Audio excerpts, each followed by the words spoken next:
ਸਤਿ ਸ਼੍ਰੀ ਅਕਾਲ ਸਾਰਿਆਂ ਦਾ ਸਵਾਗਤ ਹੈ PCS ਗਾਈਡੈਂਸ ਪ੍ਰੋਗਰਾਮ ਵਿੱਚ। ਜਿਵੇਂ ਤੁਹਾਨੂੰ ਪਤਾ ਹੀ ਹੋਊਗਾ PCS ਨੋਟੀਫਿਕੇਸ਼ਨ ਰਿਲੀਜ਼ ਹੋ ਗਈ ਹੈ, ਤਾਂ ਇਹ ਹੁਣ ਆਪਾਂ ਸੀਰੀਜ਼ ਲੈਕਚਰਸ ਵਿੱਚ ਸਾਰੀ ਚੀਜ਼ਾਂ ਅੰਡਰਸਟੈਂਡ ਕਰਾਂਗੇ। ਅੱਜ PCS ਨੋਟੀਫਿਕੇਸ਼ਨ ਤੇ ਉਹਦੇ ਕੁਝ ਐਸਪੈਕਟਸ ਬਾਰੇ ਆਪਾਂ ਜਾਣਾਂਗੇ। ਆਉਣ ਵਾਲੇ ਲੈਕਚਰ ਵਿੱਚ ਉਹਦੇ ਸਿਲੇਬਸ ਵਿੱਚ ਕਿਹੜੀ ਬੁੱਕਸ, ਕਿਹੜੇ ਸਬਜੈਕਟਸ ਆਪਾਂ ਨੂੰ ਪੜ੍ਹਨੇ ਚਾਹੀਦੇ ਆ, ਉਹਨਾਂ ਦੀ ਕਿਹੜੀ ਬੁੱਕਸ ਪੜ੍ਹਨੀਆਂ ਚਾਹੀਦੀਆਂ, ਕਰੰਟ ਅਫੇਅਰਸ ਕਿੱਥੋਂ ਪੜ੍ਹਨੇ ਆ, ਕਿਹੜੇ ਸੋਰਸ ਚੰਗੇ ਆ, ਕਿੱਦਾਂ ਦੇ ਕਰੰਟ ਅਫੇਅਰਸ ਦੇ ਕੁਐਸਚਨ ਆਉਂਦੇ ਆ, ਪੰਜਾਬ GK ਕਿੰਨੀ ਪੜ੍ਹਨੀ ਹੈ, ਕਿ ਉਹਦੇ ਲਈ ਬੁੱਕ ਖਰੀਦਣ ਦੀ ਜ਼ਰੂਰਤ ਹੈਗੀ ਵੀ ਹੈ ਜਾਂ ਬਿਨਾਂ ਉਹਦੇ ਵੀ ਚੱਲ ਸਕਦਾ ਹੈ, ਅਤੇ ਇੱਦਾਂ ਦੇ ਰਿਲੇਟਡ ਟੌਪਿਕਸ, ਕੁਝ ਟਿਪਸ ਐਂਡ ਟ੍ਰਿਕਸ ਵਾਲੇ ਲੈਕਚਰਸ ਵੀ ਪੰਜਾਬ PCS ਦੇ ਰਿਗਾਰਡਿੰਗ ਸਭ ਕੁਝ ਕਵਰ ਕਰਾਂਗੇ। ਅਤੇ ਹੋਰ ਚੀਜ਼ਾਂ ਆਉਣ ਵਾਲੇ ਲੈਕਚਰਸ ਆਪਾਂ ਹਰ ਚੀਜ਼ ਡਿਟੇਲ 'ਚ ਗੱਲ ਕਰਦੇ ਰਹਾਂਗੇ। ਤਾਂ ਚੈਨਲ ਨੂੰ ਸਬਸਕ੍ਰਾਈਬ ਅਤੇ ਫੋਲੋ ਜ਼ਰੂਰ ਕਰਿਓ ਤਾਂ ਕਿ ਤੁਹਾਨੂੰ ਪਤਾ ਚੱਲਦਾ ਰਹੇ ਕੋਈ ਵੀ ਨਵੀਂ ਵੀਡੀਓ ਆਵੇ। ਜਿਵੇਂ ਤੁਹਾਨੂੰ ਪਤਾ ਹੋਊਗਾ ਪੰਜਾਬ PCS ਨੇ 77 ਪੋਸਟਾਂ ਕੱਢੀਆਂ, ਤਾਂ ਇਹ 77 ਪੋਸਟਾਂ ਕਿਹੜੀਆਂ ਕੱਢੀਆਂ? PCS ਐਗਜ਼ੈਕਟਿਵ ਦੀਆਂ 20 ਪੋਸਟਾਂ, DSP ਦੀਆਂ 26, ਤਹਿਸੀਲਦਾਰ ਦੀਆਂ 5, ਫੂਡ ਆਫਿਸਰ ਦੀਆਂ 2, BDO ਦੀਆਂ 2, ਅਸਿਸਟੈਂਟ ਰਜਿਸਟਰ ਦੀਆਂ 4, ਲੇਬਰ ਆਫਿਸਰ ਦੀਆਂ 1, ਇੰਪਲੋਇਮੈਂਟ ਟ੍ਰੇਨਿੰਗ ਆਫਿਸਰ ਦੀਆਂ 7 ਅਤੇ DSJ ਉਹਦੀਆਂ 10 ਪੋਸਟਾਂ ਕੱਢੀਆਂ। ਜੇ ਤੁਸੀਂ ਦੇਖੋ ਹਰ ਬੱਚਾ ਜੋ ਜ਼ਿਆਦਾਤਰ PCS 'ਚ ਅਪੀਅਰ ਹੋ ਜਾਂਦਾ, ਉਹਨਾਂ ਦਾ ਟੌਪ ਏਮ ਜੋ ਹੁੰਦਾ ਹਮੇਸ਼ਾ 2 ਸਰਵਿਸਿਜ਼ ਹੁੰਦਾ। ਇਹਨਾਂ ਦੀਆਂ ਟੋਟਲ ਮਿਲਾ ਕੇ 46 ਪੋਸਟਾਂ ਇੱਥੇ ਹੀ ਹੈ, ਜੋ ਬਹੁਤ ਹੀ ਚੰਗੀ ਓਪਰਚੁਨਿਟੀ ਹੈ ਪੰਜਾਬ ਗਵਰਨਮੈਂਟ ਦੀ ਹਾਈਐਸਟ ਪੋਸਟ ਨੂੰ ਏਮ ਕਰਨ ਦੀ। ਜੇ ਤੁਸੀਂ PCS ਵਿੱਚ ਅਪੀਅਰ ਹੋਣ ਦੀ ਸੋਚ ਰਹੇ ਹੋ, ਚਾਹੇ ਹਜੇ ਤੱਕ ਤੁਹਾਡੀ ਤਿਆਰੀ ਵੀਕ ਵੀ ਹੈ, ਕੋਈ ਨਹੀਂ, ਤਿਆਰੀ ਹੋ ਸਕਦੀ ਹੈ, ਉਹਦੇ ਲਈ ਪ੍ਰੋਪਰ ਗਾਈਡੈਂਸ ਮਿਲੂਗੀ। ਜੇ ਤੁਸੀਂ ਸੋਚ ਰਹੇ ਹੋ ਤਾਂ ਹਮੇਸ਼ਾ ਹਾਈਐਸਟ ਪੋਸਟ ਲਈ ਏਮ ਕਰੋ, ਇਹ ਨਹੀਂ ਕਿ ਬਸ ਸਿਲੈਕਸ਼ਨ ਹੋ ਜਾਏ, ਕਿਸੇ ਪੋਸਟ 'ਤੇ ਹੋ ਜਾਏ। ਜੇ ਤੁਸੀਂ ਇਹ ਮਾਈਂਡਸੈਟ ਨਾਲ ਤਿਆਰੀ ਕਰਦੇ ਹੋ ਨਾ, ਤਾਂ ਤੁਸੀਂ ਕਦੀ ਆਪਣਾ 100% ਨਾ ਤਿਆਰੀ ਨੂੰ ਦਿੰਦੇ ਹੋ ਨਾ ਪੇਪਰ 'ਚ ਕਰਕੇ ਆਉਂਦੇ ਹੋ। ਹਮੇਸ਼ਾ ਟੌਪ ਰੈਂਕ 1 ਏਮ ਕਰੋ, ਉਸ ਤੋਂ ਬਾਅਦ ਜੋ ਹੁੰਦਾ ਉਹ ਮਿਹਨਤ ਉੱਤੇ ਆ, ਪਰ ਏਮ ਹਮੇਸ਼ਾ ਟੌਪ ਦਾ ਹੋਣਾ ਚਾਹੀਦਾ। ਇਸ ਕਾਰਨ ਇਹ 46 ਪੋਸਟਾਂ ਦਾ ਹੀ ਤੁਹਾਡਾ ਏਮ ਹੋਣਾ ਚਾਹੀਦਾ, ਇਹਨਾਂ ਵੱਲ ਹੀ ਫੋਕਸ ਕਰੋ। ਇਸ ਤੋਂ ਬਾਅਦ ਗੱਲ ਕਰੀਏ ਕੁਝ ਕੁਆਲੀਫਿਕੇਸ਼ਨ ਦੀ। ਸਭ ਤੋਂ ਪਹਿਲਾਂ ਐਜੂਕੇਸ਼ਨ ਕੁਆਲੀਫਿਕੇਸ਼ਨ ਤੁਹਾਨੂੰ ਕੀ ਚਾਹੀਦੀ ਹੈ? ਇੱਕ ਬੇਸਿਕ ਕੁਆਲੀਫਿਕੇਸ਼ਨ 10th ਸਟੈਂਡਰਡ ਵਿੱਚ ਪੰਜਾਬੀ ਕੀਤੀ ਹੋਣੀ ਚਾਹੀਦੀ ਹੈ। ਜੇ ਤੁਸੀਂ 10th ਸਟੈਂਡਰਡ ਵਿੱਚ ਪੰਜਾਬੀ ਕੀਤੀ ਹੋਈ ਹੈ, ਤੁਸੀਂ ਐਲੀਜੀਬਲ ਹੋ ਇਸ ਪੇਪਰ ਦੇਣ ਲਈ। ਇਹ ਕੰਪਲਸਰੀ ਚੀਜ਼ ਹੈ। ਜੇ ਤੁਸੀਂ 10th ਵਿੱਚ ਪੰਜਾਬੀ ਨਹੀਂ ਕੀਤੀ ਤਾਂ ਤੁਸੀਂ PCS ਵਿੱਚ ਅਪੀਅਰ ਨਹੀਂ ਹੋ ਸਕਦੇ। ਲੈਟ ਸਪੋਜ਼ ਹਜੇ ਵੀ ਤੁਹਾਡਾ ਮਨ ਹੈ, ਤੁਸੀਂ ਹਾਂ PCS 'ਚ ਅਪੀਅਰ ਹੋਣਾ ਚਾਹੁੰਦੇ ਹੋ, ਤਾਂ ਇੱਕ ਤੁਹਾਡੇ ਕੋਲ ਆ ਜਦ ਤੱਕ ਫਾਰਮ ਓਪਨ ਹੈ, ਇਸ ਤੱਕ ਦਾ ਟਾਈਮ ਹੁੰਦਾ। ਤੁਸੀਂ ਲੈਂਗੁਏਜ ਡਿਪਾਰਟਮੈਂਟ ਪੰਜਾਬ ਦੇ ਜੋ ਪਟਿਆਲਾ ਵਿੱਚ ਆ, ਉੱਥੇ ਕਾਲ ਕਰ ਸਕਦੇ ਹੋ, ਉਹਨਾਂ ਦੀ ਵੈਬਸਾਈਟ ਵਿਜ਼ਿਟ ਕਰ ਸਕਦੇ ਹੋ, ਅਤੇ ਉੱਥੇ ਅਗਲੀ ਪੰਜਾਬੀ ਪੇਪਰ ਦੀ ਡੇਟ ਜਦ ਵੀ ਹੈ, ਜਦੋਂ ਤੋਂ ਪਹਿਲਾਂ ਕੋਈ ਹੈਗੀ ਹੈ, ਯੂਜਲੀ ਹਮੇਸ਼ਾ PCS ਤੋਂ ਪਹਿਲਾਂ ਇੱਕ ਕੰਡਕਟ ਕਰਵਾ ਦਿੱਤਾ ਜਾਂਦਾ, ਤਾਂ ਉਸ 'ਚ ਅਪੀਅਰ ਹੋ ਕੇ ਆਪਣੇ ਪੰਜਾਬੀ ਕਲੀਅਰਿੰਗ ਦਾ ਸਰਟੀਫਿਕੇਟ ਹਾਸਿਲ ਕਰ ਸਕਦੇ ਹੋ, ਅਤੇ ਫਿਰ ਤੁਸੀਂ PCS ਲਈ ਐਲੀਜੀਬਲ ਹੋ। ਇਹਦੇ ਇਲਾਵਾ ਜੋ ਬਾਕੀ ਰਿਕੁਆਇਰਮੈਂਟਸ ਹੈ, ਸਭ ਤੋਂ ਪਹਿਲਾਂ ਤੁਹਾਨੂੰ ਕੋਈ ਵੀ ਇੱਕ ਬੈਚਲਰਸ ਦੀ ਬੇਸਿਕ ਡਿਗਰੀ ਚਾਹੀਦੀ ਹੈ, ਚਾਹੇ ਉਹ BA ਦੀ ਹੋਵੇ, BCom ਹੋਵੇ, ਕੋਈ ਮੈਡੀਕਲ ਹੋਵੇ ਜਾਂ ਟੈਕਨੀਕਲ ਫੀਲਡ ਦੀ ਹੋਵੇ, ਬਸ ਬੈਚਲਰ ਡਿਗਰੀ ਹੋਣੀ ਚਾਹੀਦੀ ਹੈ। ਮਿਨੀਮਮ ਰਿਕੁਆਇਰਮੈਂਟ ਇਹ ਹੈ।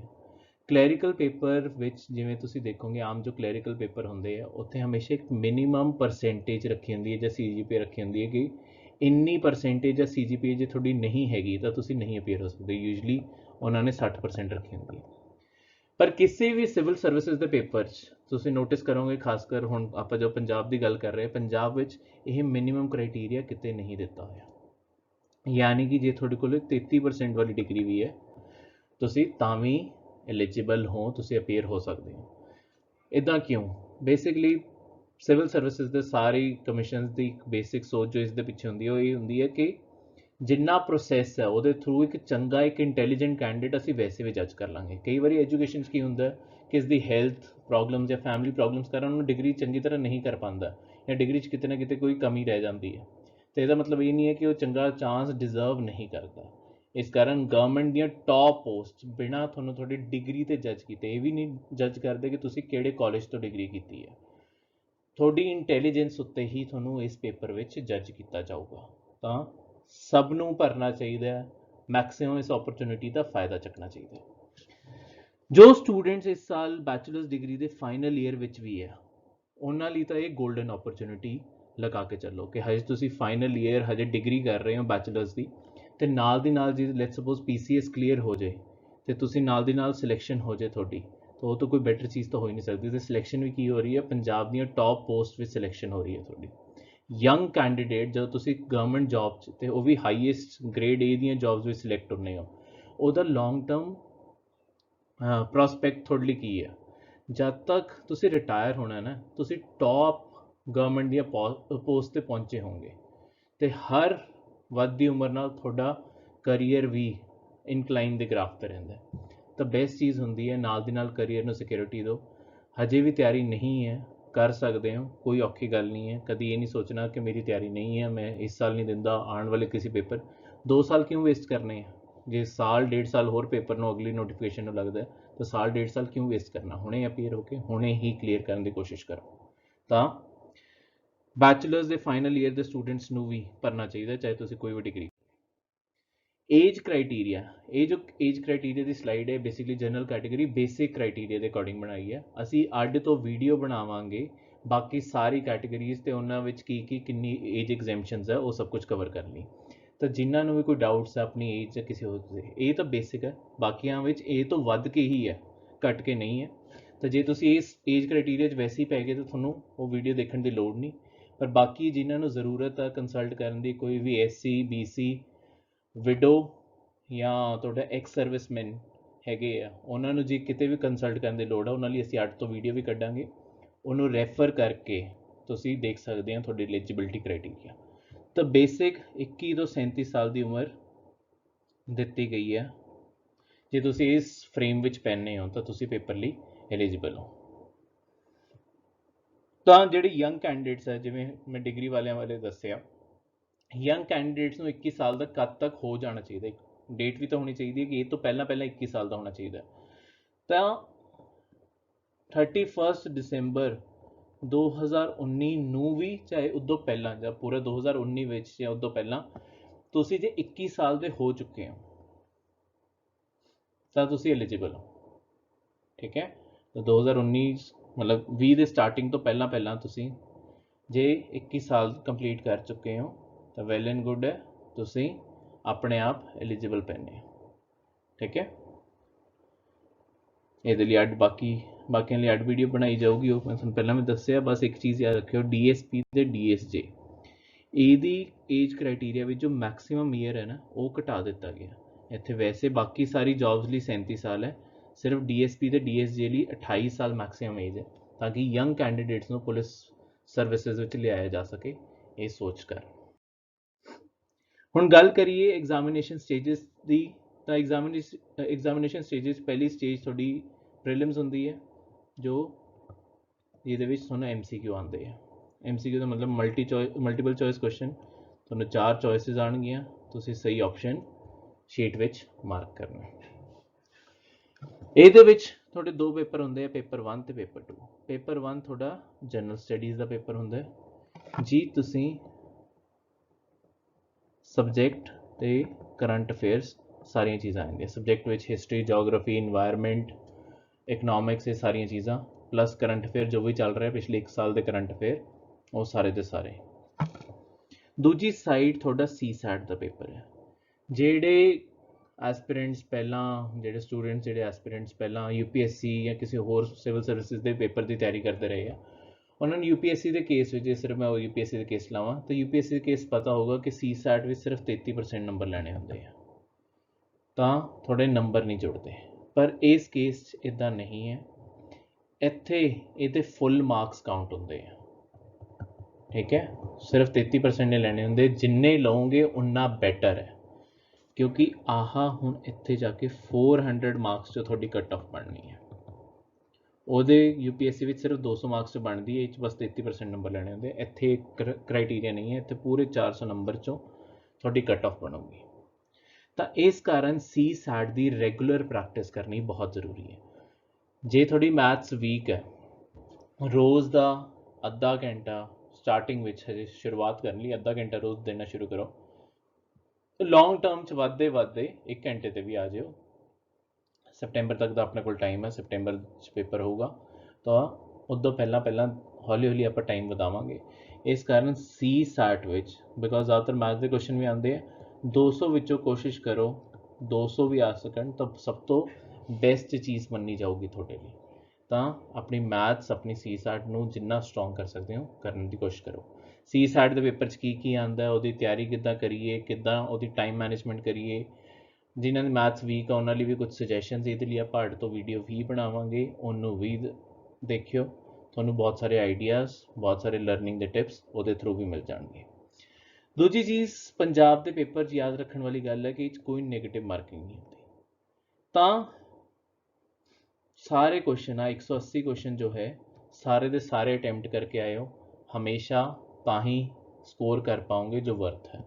ਕਈ ਵਾਰੀ ਬੱਚਿਆਂ ਦਾ CSAT ਦਾ ਪੇਪਰ ਛੁੱਟ ਰਿਹਾ ਹੁੰਦਾ ਐਂਡ ਵਿੱਚ ਇਹੀ ਸਟ੍ਰੈਟਜੀ ਹੁੰਦੀ ਹੈ ਕਿ ਜਿੰਨੇ ਬੱਚੇ ਆ ਉਹਨਾਂ ਨੂੰ ਰੈਂਡਮਲੀ ਮਾਰਕ ਕਰ ਦਿੱਤਾ ਜਾਵੇ ਤਾਂ ਕਿ ਕੋਈ ਨਾ ਕੋਈ ਤਾਂ ਸਹੀ ਹੋ ਜਾਊਗਾ ਅਤੇ ਉਹਦੇ ਮਾਰਕਸ ਛੁੱਟ ਜਾਣਗੇ। ਜੇ ਛੁੱਟ ਰਿਹਾ ਹੋਵੇ, ਇਹ ਨਹੀਂ ਕਿ ਪਹਿਲਾਂ ਹੀ ਕਰਕੇ ਰੱਖਦੇ, ਨਹੀਂ, ਐਂਡ ਵਿੱਚ ਇਹ ਚੀਜ਼ ਹੁੰਦੀ ਹੈ। ਇਹਦੇ ਬਾਰੇ ਜੋ ਟਿਪਸ ਐਂਡ ਟ੍ਰਿਕਸ ਹੈ ਇਹਦੀ ਵੀ ਆਪਾਂ ਆਉਣ ਵਾਲੇ ਵੀਡੀਓਜ਼ ਵਿੱਚ ਜ਼ਰੂਰ ਗੱਲ ਕਰਾਂਗੇ। ਜੋ ਤੁਹਾਡਾ ਪੇਪਰ ਆਊਗਾ, ਦੋਨੋਂ ਪੇਪਰਸ ਦੀ ਗੱਲ ਹੈ, ਇਹ ਇੰਗਲਿਸ਼ ਵਿੱਚ ਵੀ ਹੋਊਗਾ ਅਤੇ ਪੰਜਾਬੀ ਵਿੱਚ ਵੀ ਹੋਊਗਾ।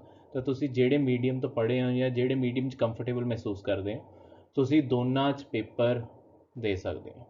ਠੀਕ ਹੈ, ਮਤਲਬ ਇੱਕ ਸਾਈਡ 'ਤੇ ਇੰਗਲਿਸ਼ ਹੁੰਦੀ ਹੈ, ਇੱਕ ਸਾਈਡ 'ਤੇ ਪੰਜਾਬੀ ਹੁੰਦੀ ਹੈ, ਤਾਂ ਤੁਸੀਂ ਕਿਸੇ ਵੀ ਸਾਈਡ ਪੜ੍ਹ ਕੇ ਆਪਣਾ ਪੇਪਰ ਦਿਓ। ਅਤੇ ਦੂਜਾ ਫਾਇਦਾ ਕੀ ਹੁੰਦਾ, ਕਈ ਵਾਰੀ ਕੁਝ ਵਰਡਸ ਆਪਾਂ ਨੂੰ ਇੰਗਲਿਸ਼ ਦੇ ਪਤਾ ਹੁੰਦੇ, ਕੁਝ ਵਰਡਸ ਆਪਾਂ ਨੂੰ ਪੰਜਾਬੀ ਦੇ ਪਤਾ ਹੁੰਦੇ ਆ, ਤਾਂ ਕੁਐਸਚਨ ਆਪਾਂ ਦੂਜੀ ਸਾਈਡ ਰੈਫਰ ਕਰਕੇ ਆਪਾਂ ਆਪਣੇ ਆਪ ਦੇਖ ਸਕਦੇ ਹਾਂ ਕਿ ਹਾਂ ਇਸ ਵਰਡ ਦਾ ਆਹ ਮਤਲਬ ਆ, ਤਾਂ ਆਪਸ਼ਨ ਇਹਦੇ ਅਕੋਰਡਿੰਗ ਆਹੀ ਬਣੂਗਾ। ਤਾਂ ਇਹ ਕਿੱਦਾਂ ਆਪਾਂ ਯੂਟੀਲਾਈਜ਼ ਕਰਾਂਗੇ, ਸਮਾਰਟ ਵਰਕ ਕਿੱਦਾਂ ਹੋਊਗਾ PCS ਵਿੱਚ, ਮੈਕਸਿਮਮ ਨੰਬਰ ਕਿੱਦਾਂ ਆਉਣਗੇ, ਇਹ ਸਭ ਕੁਝ ਵੀ ਆਪਾਂ ਡਿਸਕਸ ਕਰਾਂਗੇ। ਤਾਂ ਜਿਹੜੇ ਪੰਜਾਬੀ ਕੈਂਡੀਡੇਟਸ ਵੀ ਆ ਉਹ ਵੀ ਘਬਰਾਉਣ ਨਾ, ਜਿਨ੍ਹਾਂ ਨੇ ਪੰਜਾਬੀ ਮੀਡੀਅਮ 'ਚ ਹਮੇਸ਼ਾ ਪੜ੍ਹਿਆ, ਤੁਹਾਡੇ ਲਈ ਵੀ ਬਹੁਤ ਚੰਗੀ ਓਪਰਚੁਨਿਟੀ ਹੈਗੀ ਇਸ ਪੇਪਰ ਦੇ ਥਰੂ। ਨੈਕਸਟ ਸਟੇਜ ਹੋਊਗੀ ਮੇਨਸ। ਜੋ ਪ੍ਰੀ ਦੀ ਸਟੇਜ ਹੈ, ਜੋ ਪ੍ਰੀਲਿਮਸ ਦੀ ਸਟੇਜ ਆ, ਉਹ 'ਚ ਅਰਾਊਂਡ 1000 ਕੈਂਡੀਡੇਟਸ ਲਿੱਤੇ ਜਾਣਗੇ ਮੇਨਸ ਦੇ ਪੇਪਰ 'ਚ ਅਪੀਅਰ ਹੋਣ ਲਈ। ਟੋਟਲ ਜੇ ਤੁਸੀਂ ਪੁੱਛੋ ਕਿੰਨੇ ਕੈਂਡੀਡੇਟਸ ਪ੍ਰੀਲਿਮਸ ਵਿੱਚ ਅਪੀਅਰ ਹੁੰਦੇ ਆ, ਤਾਂ ਉਹ 18000 ਦੇ ਕਰੀਬ, 15 ਤੋਂ 18000 ਦੇ ਕਰੀਬ ਕੈਂਡੀਡੇਟਸ ਅਪੀਅਰ ਹੋਣਗੇ, ਇਹ ਤੁਸੀਂ ਐਕਸਪੈਕਟ ਕਰਕੇ ਚੱਲੋ। ਠੀਕ ਹੈ, ਅਤੇ ਜੇ ਵੈਸੇ ਸੁਣਨ 'ਚ ਤਾਂ ਇਹ ਲੱਗਦਾ ਕਿ 18000 ਕੈਂਡੀਡੇਟ 77 ਪੋਸਟਾਂ, ਇਹ ਤਾਂ ਬਹੁਤ ਹੀ ਘੱਟ ਹੈ। ਤਾਂ ਕਲੀਅਰ ਕਿੱਦਾਂ ਹੋਊਗਾ ਪੇਪਰ, ਜੇ ਤੁਸੀਂ ਖੁਦ ਸੋਚ ਕੇ ਦੇਖੋਗੇ।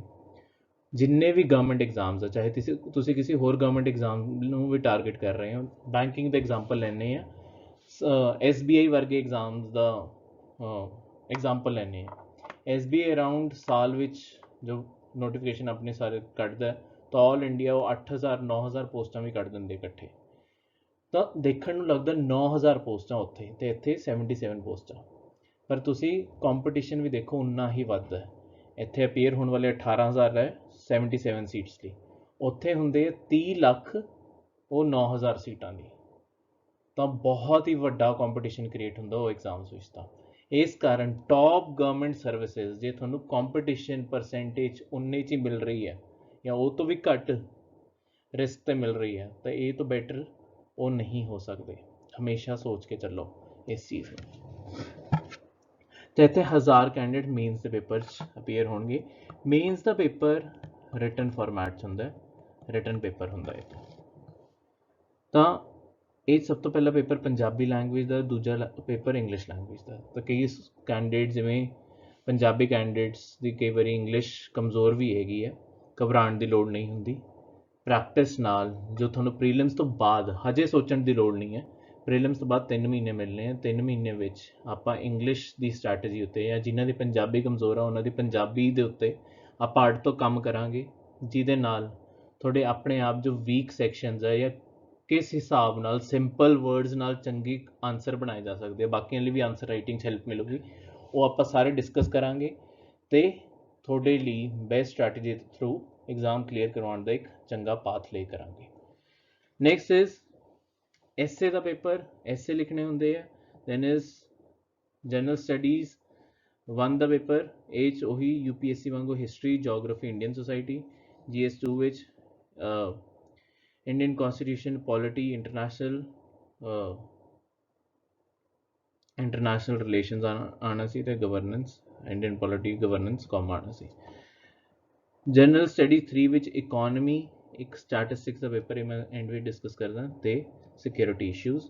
GS4 science and technology, environment, problem solving ਤੇ ਡਿਸੀਜਨ ਮੇਕਿੰਗ। ਜੋ ਪ੍ਰੋਬਲਮ ਸੋਲਵਿੰਗ ਤੇ ਡਿਸੀਜਨ ਮੇਕਿੰਗ ਹੈ, ਜੇ ਤੁਸੀਂ UPSC ਦੀ ਤਿਆਰੀ ਕਰ ਰਹੇ ਹੋ ਤਾਂ ਉਹ 'ਚ ਹੁੰਦਾ ਐਥਿਕਸ ਦਾ ਪੇਪਰ, ਉਹ 'ਚ 8 ਤੋਂ 1 ਪੇਪਰ ਹੁੰਦਾ ਹੈ।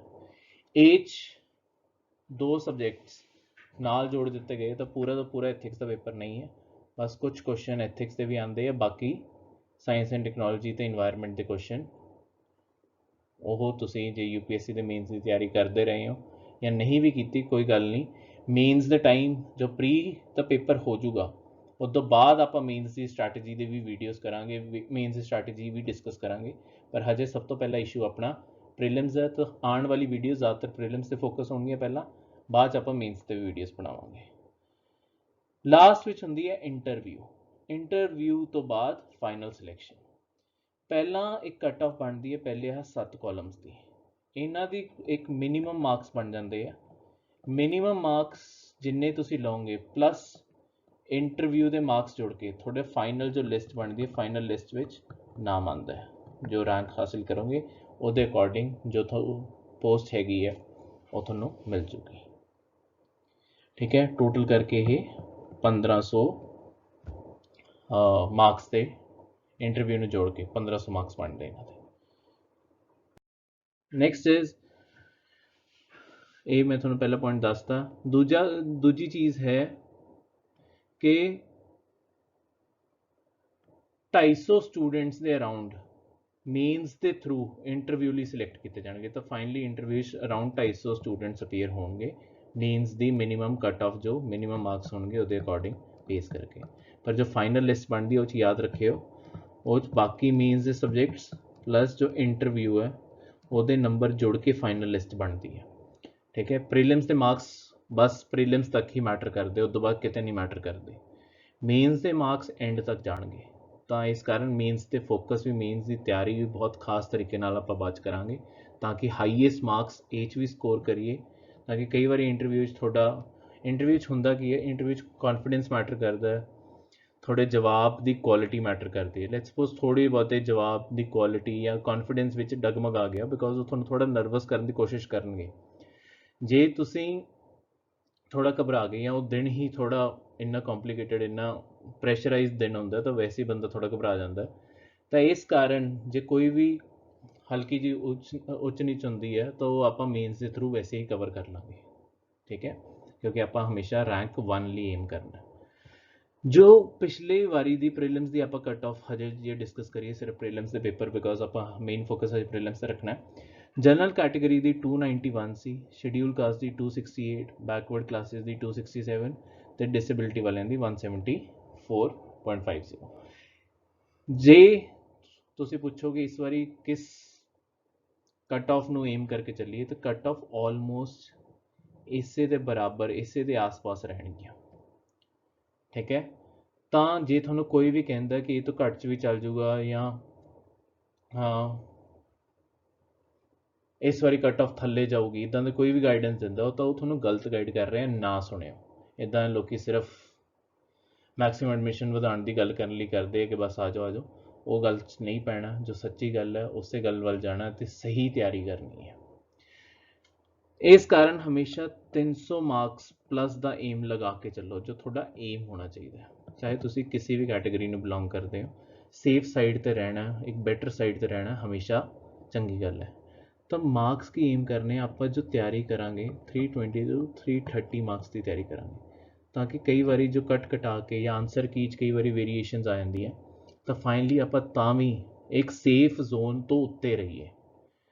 ਸੇਫ ਜ਼ੋਨ 'ਚ ਰਵਾਂਗੇ ਤਾਂ ਆਪਾਂ ਨੂੰ ਕਦੀ ਮਨ ਵਿੱਚ, ਜੋ ਜਦ ਤੱਕ ਰਿਜ਼ਲਟ ਨਹੀਂ ਆਉਂਦਾ ਹੁੰਦਾ ਪ੍ਰੀਲਿਮਸ ਦਾ, ਕਦੀ ਮਨ ਵਿੱਚ ਇਹ ਡਾਊਟ ਨਹੀਂ ਆਉਣਗੇ ਕਿ ਮੇਨਸ ਦੀ ਤਿਆਰੀ ਸ਼ੁਰੂ ਕਰੀਏ, ਪੇਪਰ ਹੋਊਗਾ ਜਾਂ ਨਹੀਂ ਤਾਂ ਕੈਂਡੀਡੇਟਸ ਕੀ ਕਰਦੇ, ਵਾਰੀ ਨੈਟ 'ਤੇ ਜਾ ਕੇ ਅੱਡ ਬਲੌਗਸ ਪੜ੍ਹਦੇ ਰਹਿੰਦੇ ਆ। ਬਲੌਗਸ ਹੁੰਦੇ ਕੀ ਹੈ, ਜਾਂ ਲੋਕਾਂ ਨੂੰ ਸੁਣਦੇ ਰਹਿਣਗੇ ਕਿ ਉਹ ਕੱਟ ਆਫ ਕੀ ਪ੍ਰੈਡਿਕਟ ਕਰਦੇ ਆ। ਜ਼ਿਆਦਾਤਰ ਉਸ ਟਾਈਮ ਇੰਸਟੀਟਿਊਟਸ ਜਾਂ ਕੋਈ ਵੀ ਜੋ ਪਰਸਨ ਹੋਊਗਾ ਜੋ ਤੁਹਾਡੇ ਨਾਲ ਸੱਚਾ ਨਹੀਂ ਹੋਊਗਾ, ਉਹ ਕੀ ਕਰੂਗਾ, ਘੱਟ ਤੋਂ ਘੱਟ ਕੱਟ ਆਫ ਤੁਹਾਨੂੰ ਦੱਸੂਗਾ, ਤਾਂ ਕਿ ਇਹ ਕਹਿਣ ਲਈ ਕਿ ਬਸ ਐਡਮਿਸ਼ਨ ਹੋ ਜਾਏ। ਉਹ ਚੱਕਰਾਂ 'ਚ ਨਹੀਂ ਪੈਣਾ, ਸੱਚੀ ਗੱਲ ਹੋਊਗੀ ਅਤੇ ਸੱਚੀ ਗੱਲ ਹੀ ਯਕੀਨ ਕਰਨੀ ਚਾਹੀਦੀ ਹੈ। ਕੱਟ ਆਫ ਹਮੇਸ਼ਾ ਪੁਰਾਣੀ ਵਾਲਿਆਂ ਦੇ ਕੋਲੇ ਹੀ ਰਹੂਗੀ, ਜ਼ਿਆਦਾ ਤੋਂ ਜ਼ਿਆਦਾ 2 ਨੰਬਰ ਵੱਧ ਸਕਦੇ ਆ, ਘਟਣ ਦੇ ਸਕੋਪ ਬਹੁਤ ਹੀ ਘੱਟ ਹੁੰਦਾ। ਤਾਂ ਇਸ ਕਾਰਨ ਆਪਾਂ ਸੇਫ ਜ਼ੋਨ ਦੀ ਹੀ ਤਿਆਰੀ ਕਰਕੇ ਕਰਾਂਗੇ, ਤਾਂ ਕਿ ਲੈਟਸ ਸਪੋਜ਼ 300 ਨੰਬਰ ਤਾਂ ਸਕੋਰ ਕਰ ਹੀ ਲਈਏ। ਇਸ ਕਾਰਨ ਆਪਣਾ ਜਦੋਂ ਪ੍ਰੈਪਰੇਸ਼ਨ ਵੀ ਕਰਾਂਗੇ CSAT ਉੱਤੇ ਬਹੁਤ ਹੀ ਇੰਪੋਰਟੈਂਟ ਫੋਕਸ ਰਹੂਗਾ। CSAT ਟੂ ਦੀ ਸੈਂਟਰ ਰਹੂਗਾ ਆਪਣੀ ਪੂਰੀ ਪ੍ਰੈਪਰੇਸ਼ਨ ਦੇ। ਲਾਸਟ ਵਿੱਚ ਅਸੀਂ ਆਉਣ ਵਾਲੇ ਟਾਈਮ 'ਚ ਆਨਲਾਈਨ ਤੇ ਆਫਲਾਈਨ ਦੋਨੋਂ ਕਲਾਸਿਸ ਲੈ ਕੇ ਆਵਾਂਗੇ। ਅਰਾਊਂਡ 60 ਡੇਜ਼ ਦਾ ਪ੍ਰੋਗਰਾਮ ਹੋਊਗਾ, ਜਿਹ 'ਚ ਅੱਡ ਤੋਂ ਪੂਰੀ PCS ਸਪੈਸੀਫਿਕ ਟੈਸਟ ਸੀਰੀਜ਼ ਹੋਊਗੀ। ਨਹੀਂ ਤਾਂ ਜਿਵੇਂ ਕਈ UPSC ਤੇ PCS ਦੇ ਇੱਕੋ ਹੀ ਟੈਸਟ ਸੀਰੀਜ਼ ਚਲਾ ਰਹੇ ਹੁੰਦੇ ਜਾਂ ਕੁਆਲਿਟੀ ਬਹੁਤ ਬੁਰੀ ਹੁੰਦੀ ਹੈ। ਸਾਡੇ PCS ਦੀ ਟੈਸਟ ਸੀਰੀਜ਼ ਵੀ ਪਿਛਲੀ ਵਾਰੀ ਬਹੁਤ ਚੰਗੀ ਸਾਬਿਤ ਹੋਈ ਸੀ। ਸਾਡੀ ਕਲਾਸਿਸ ਵੀ ਬਹੁਤ ਬੱਚਿਆਂ ਨੂੰ ਬੈਨੀਫਿਟ ਕੀਤੀਆਂ ਸੀ, ਬਹੁਤ ਸਾਰੀ ਸਿਲੈਕਸ਼ਨਸ ਵੀ ਹੋਈਆਂ। ਇਸ ਟੈਸਟ ਸੀਰੀਜ਼ ਵਿੱਚ ਅਰਾਊਂਡ 25 GS ਦੇ ਟੈਸਟ ਹੋਣਗੇ ਤੇ 10 CSAT ਦੇ ਟੈਸਟ ਹੋਣਗੇ। ਤੇ ਇਹਦੀ ਪੂਰੀ ਡਿਟੇਲ, ਆਹ ਕਲਾਸਰੂਮ ਪ੍ਰੋਗਰਾਮ ਦੀ ਪੂਰੀ ਡਿਟੇਲ ਤੁਹਾਨੂੰ ਸਾਡੇ ਇਸ ਕੰਟੈਕਟ ਨੰਬਰ ਤੇ ਕਾਲ ਕਰਨ ਤੇ WhatsApp ਕਰਨ ਤੇ ਜਿੱਦਾਂ ਤੁਸੀਂ ਕੰਫਰਟੇਬਲ ਮਹਿਸੂਸ ਕਰੋ, ਜਾਂ ਤੁਸੀਂ ਸਾਨੂੰ ਵਿਜ਼ਿਟ ਕਰ ਸਕਦੇ ਹੋ ਤੇ ਪਰਸਨਲੀ ਆ ਕੇ ਸਾਰੇ ਦੇ ਸਾਰੇ ਪ੍ਰੋਗਰਾਮ ਬਾਰੇ ਪੁੱਛ ਸਕਦੇ ਹੋ। ਹਮੇਸ਼ਾ ਅਸੀਂ ਇੱਕ ਵੀਡੀਓ ਵੀ ਬਣਾਵਾਂਗੇ ਜਿਸ ਅਸੀਂ ਡਿਸਕਸ ਕਰਾਂਗੇ ਕਿ ਅਸੀਂ ਕਿੱਦਾਂ ਤਿਆਰੀ ਕਰਵਾਵਾਂਗੇ ਤੇ ਕੀ ਕਵਰ ਕਰਾਂਗੇ। ਬਹੁਤ ਹੀ ਬੈਟਰ ਤਰੀਕਾ, ਜਿਨ੍ਹਾਂ ਨੇ ਅੱਜ ਤੱਕ ਨਹੀਂ ਵੀ ਤਿਆਰੀ ਕੀਤੀ। ਲਾਸਟ ਟਾਈਮ ਵੀ ਇਹੀ ਹੋਇਆ ਸੀ, ਬਹੁਤ ਸਾਰੇ ਨਵੇਂ ਬੱਚੇ ਸੀ ਜਿਨ੍ਹਾਂ ਨੇ ਕਦੀ ਉਦੋਂ ਪਹਿਲਾਂ PCS ਦੀ ਤਿਆਰੀ ਨਹੀਂ ਕੀਤੀ ਸੀ, ਪਰ 60 ਦਿਨ ਪੜ੍ਹ ਕੇ ਉਹਨਾਂ ਦਾ ਪ੍ਰੀ ਵੀ ਨਿਕਲਿਆ ਤੇ ਮੇਨਸ ਵਿੱਚ ਵੀ ਚੰਗੇ ਨੰਬਰ ਆਏ ਸੀ। ਕੁਝ ਮੈਂ ਜਿਨ੍ਹਾਂ ਸਟੂਡੈਂਟਸ ਨੂੰ ਸਪੈਸੀਫਿਕਲੀ ਰੈਫਰ ਕਰ ਰਹੇ, ਥੋੜ੍ਹੀ ਬਹੁਤੀ ਕਮੀ ਰਹਿ ਗਈ ਹੋਊਗੀ, ਪਰ ਇੱਦਾਂ ਮਤਲਬ ਇਹ ਨਹੀਂ ਕਿ ਹਰੇਕ ਦੀ ਕਮੀ ਰਹਿ ਸਕਦੀ ਹੈ। ਇਸ ਕਾਰਨ 60 ਦਿਨ ਵਿੱਚ ਸਭ ਬਦਲ ਸਕਦਾ ਹੈ ਜੇ ਸੋਚਣਾ ਚਾਹੋ ਤਾਂ। ਸਹੀ ਤਿਆਰੀ ਨਾਲ ਇਸ ਲਈ ਪਹਿਲਾਂ ਹੀ ਜੁੜਨਾ ਚਾਹੀਦਾ, ਤਿਆਰੀ ਕਰਨੀ ਚਾਹੀਦੀ ਹੈ। ਜੇ ਤੁਸੀਂ ਨਹੀਂ ਵੀ ਜੁਆਇਨ ਕਰਦੇ, ਅਸੀਂ ਤੁਹਾਨੂੰ ਆਨਲਾਈਨ ਬਹੁਤ ਸਾਰੀ ਵੀਡੀਓਜ਼, ਬਹੁਤ ਸਾਰੇ ਪ੍ਰੋਗਰਾਮਸ ਦੇਵਾਂਗੇ। ਜਿਵੇਂ ਸਪੈਸੀਫਿਕਲੀ ਦੱਸਾਂ, ਤੁਹਾਨੂੰ ਪੰਜਾਬ GK ਲਈ ਕੋਈ ਬੁੱਕ ਲੈਣ ਦੀ ਲੋੜ ਨਹੀਂ ਹੈ। ਪੰਜਾਬ GK ਦੀਆਂ ਜਿੰਨੀਆਂ ਬੁੱਕਸ ਆਉਂਦੀਆਂ ਵੇਸਟ ਆਫ ਟਾਈਮ ਹੈ। 200-250 ਪੇਜ ਤੁਸੀਂ ਪੜ੍ਹੋਗੇ, ਕੋਈ ਫਾਇਦਾ ਨਹੀਂ ਹੈ, ਕਿਉਂਕਿ ਕੁਐਸਚਨ ਪੰਜਾਬ 3 ਪੁੱਛ ਰਿਹਾ ਜਾਂ 5 ਪੁੱਛ ਰਿਹਾ। ਠੀਕ ਹੈ, ਪਿਛਲੀ ਵਾਰੀ 3 ਕੁਐਸਚਨ ਪੁੱਛੇ, ਉਹ ਤੋਂ ਪਿਛਲੀ ਵਾਰੀ 5 ਕੁਐਸਚਨ ਪੁੱਛੇ। 250 ਪੇਜ ਪੜ੍ਹ ਕੇ ਤੁਸੀਂ 3 ਕੁਐਸਚਨ, ਤੇ ਉਹ ਵੀ ਕੋਈ ਗਾਰੰਟੀ ਨਹੀਂ ਹੈ ਕਿ ਉਹ ਬੁੱਕ ਵਿੱਚੋਂ 3 ਕੁਐਸਚਨ ਹੋਣ। ਇੱਦੋਂ ਚੰਗਾ ਅਸੀਂ ਤੁਹਾਨੂੰ ਪੰਜਾਬ GK ਦੀਆਂ YouTube ਤੇ ਫ੍ਰੀ ਵੀਡੀਓਜ਼ ਅਸੀਂ ਆਪਣੀ ਕਲਾਸ ਵਿੱਚ ਤਾਂ ਕਵਰ ਕਰਾਂਗੇ, ਓਬਵੀਅਸਲੀ ਡਾਊਟਸ ਨਾਲ। ਆਨਲਾਈਨ ਫ੍ਰੀ ਰਿਲੀਜ਼ ਵੀ ਕਰ ਦਾਂਗੇ, ਜਿਸ 'ਚ ਅਸੀਂ ਪੰਜਾਬ GK ਜਿੰਨੀ ਵੀ ਇੰਪੋਰਟੈਂਟ ਤੁਹਾਡੇ ਪੜ੍ਹਨ ਲਈ ਹੈਗੀ ਹੈ ਉਨੀ ਤੁਹਾਨੂੰ ਆਨਲਾਈਨ ਹੀ ਕਵਰ ਕਰਵਾ ਦਾਂਗੇ। ਵੀਡੀਓਜ਼ ਤੁਸੀਂ ਵਾਰ-ਵਾਰ ਵੀ ਦੇਖ ਸਕਦੇ ਹੋ ਤੇ ਫ੍ਰੀ ਟਾਈਮ ਵਿੱਚ ਵੀ ਦੇਖ ਸਕਦੇ ਹੋ। ਹੈੱਡਫੋਨਸ ਪਾ ਕੇ ਜਦ ਮਰਜ਼ੀ ਬਹਿ ਜਾਓ ਤੇ ਸਾਰੇ ਰਿਵੀਜ਼ਨ ਕਰ ਲਓ। ਇਸ ਕਾਰਨ ਤੁਹਾਨੂੰ ਬਹੁਤ ਵੱਡਾ ਐਡਵਾਂਟੇਜ ਇੱਥੇ ਹੀ ਦੇ ਦਾਂਗੇ। ਇਹ ਚੀਜ਼ਾਂ ਤੇ ਮਤਲਬ ਤੁਹਾਡੇ ਪੈਸੇ ਬਚਾਉਣਾ ਵੀ ਜ਼ਰੂਰੀ ਹੈ ਕਿ ਫालतू ਜਗ੍ਹਾ ਤੇ ਸਪੈਂਡ ਨਾ ਕਰੋ। ਇਸ ਕਾਰਨ ਤੁਹਾਨੂੰ ਇਸ ਸਾਈਡ ਵੀ ਪ੍ਰੋਪਰਲੀ ਗਾਈਡ ਕਰਾਂਗੇ। ਠੀਕ ਹੈ, ਥੈਂਕ ਯੂ। ਤੇ ਹੋਰ ਵੀ ਸਾਡੇ ਲਈ ਕੋਈ ਡਾਊਟਸ ਜਾਂ ਕੋਈ ਸੁਜੈਸ਼ਨਸ ਹੋਣ, ਪਲੀਜ਼ ਥੱਲੇ ਕਮੈਂਟ ਕਰਕੇ ਸਾਨੂੰ ਜ਼ਰੂਰ ਦੱਸਿਓ।